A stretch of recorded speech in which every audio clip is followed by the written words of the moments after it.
মার্কিন president Donald Trump গত এপ্রিলে বাংলাদেশের উপর ৩৭% শুল্ক আরোপ করেছিলেন।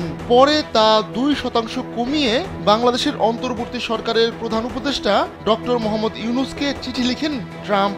এখন সেই পরিমাণ আরও কমানোর ঘোষণা দিয়েছে ওয়াশিংটন।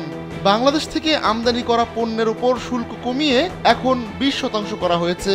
স্থানীয় সময় বৃহস্পতিবার ট্রাম্পের এক নির্বাহী আদেশে নতুন এই হার ঘোষণা করা হয়। সবশেষ বাংলাদেশকে চিঠি দিয়ে 35% পাল্টা শুল্কের কথা জানিয়েছিল মার্কিন প্রশাসন। সে হিসাবে শুল্ক 15% কমিয়ে নতুন হার ঘোষণা করা হয়েছে। ট্রাম্পের ওই নির্বাহী আদেশ হোয়াইট হাউসের ওয়েবসাইটে প্রকাশ করা হয়েছে।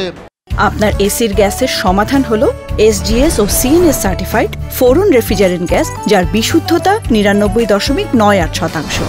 ফোরন, শান্তি যেখানে, নিঃশ্বাসে। এতে বাংলাদেশ ছাড়াও কয়েক ডজন দেশের উপর মার্কিন শুল্কের হার তুলে ধরা হয়েছে।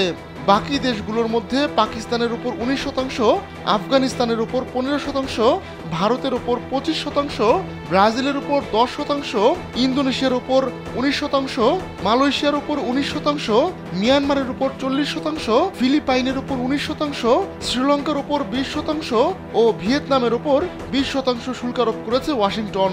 বাণিজ্য ঘাটতির কথা উল্লেখ করে গেল 2 এপ্রিল বিশ্বের বিভিন্ন দেশের উপর উচ্চ হারে পাল্টা শুল্ক আরোপ করেন ট্রাম্প। পরে 9 এপ্রিল বিভিন্ন দেশের উপর এই শুল্ক 3 মাসের জন্য স্থগিত করা হয়। এ সময় শুল্ক নিয়ে যুক্তরাষ্ট্রের সঙ্গে বিভিন্ন দেশকে আলোচনার সুযোগ দেয় ওয়াশিংটন।